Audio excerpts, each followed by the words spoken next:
ចម្រើនពរញាតិញោមថ្ងៃនេះអាត្មាភាពតនេពីការសិក្សាក៏បានឆ្លាក់នៅអក្សរដើម្បីប្រកេនក៏ដូចចែកជូនញាតិញោមពុទ្ធបរិស័ទនិងជនរួមជាតិទាំងអស់ដែលជាអ្នកស្នេហានៅអក្សរឆ្លាក់ខ្មែរអាត្មាភាពថ្ងៃនេះឆ្លាក់ឈ្មោះនគរភ្នំ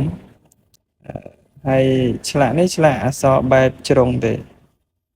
ហើយអាត្មាអក្សរបែបជ្រុងនេះអាត្មាចេះបន្តិចបន្តួចរាល់ដងញាតិញោមភាគច្រើនឃើញអាត្មាឆ្លាក់តាអក្សរបែបផ្កាអញ្ចឹងណាតែថ្ងៃនេះអត់ទេអាត្មាមកឆ្លាក់បែបជ្រុងហើយឆ្លាក់នៅលើក្តារខៀនវា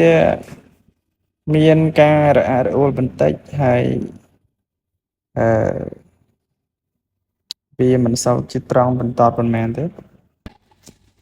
តែអាត្មានឹងព្យាយាមឆ្លាក់នឹងឆ្លាក់អក្សរ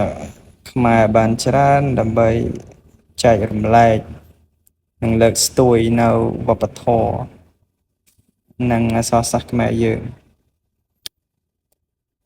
ហើយក៏អរគុណសម្រាប់ការគាំទ្រកន្លងមកដែលឆ្លាក់អក្សរនេះ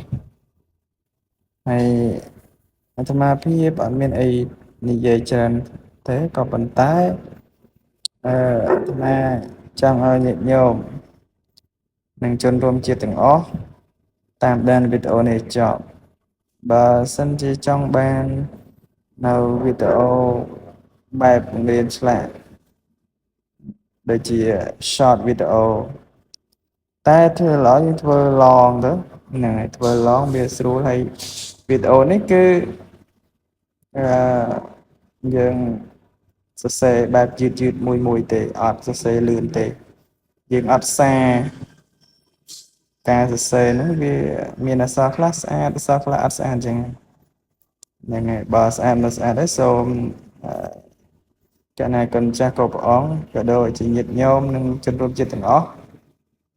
មេត្តាអធិស្ឋានដល់គ្រប់ខ្ញុំកណាអាត្មាភាពផងព្រោះការសរសេរវាតែងតែមានផ្លាំងផ្លោតហ្នឹងឯងហើយការអូសទៅវាអត់ដោយសារយើងគូ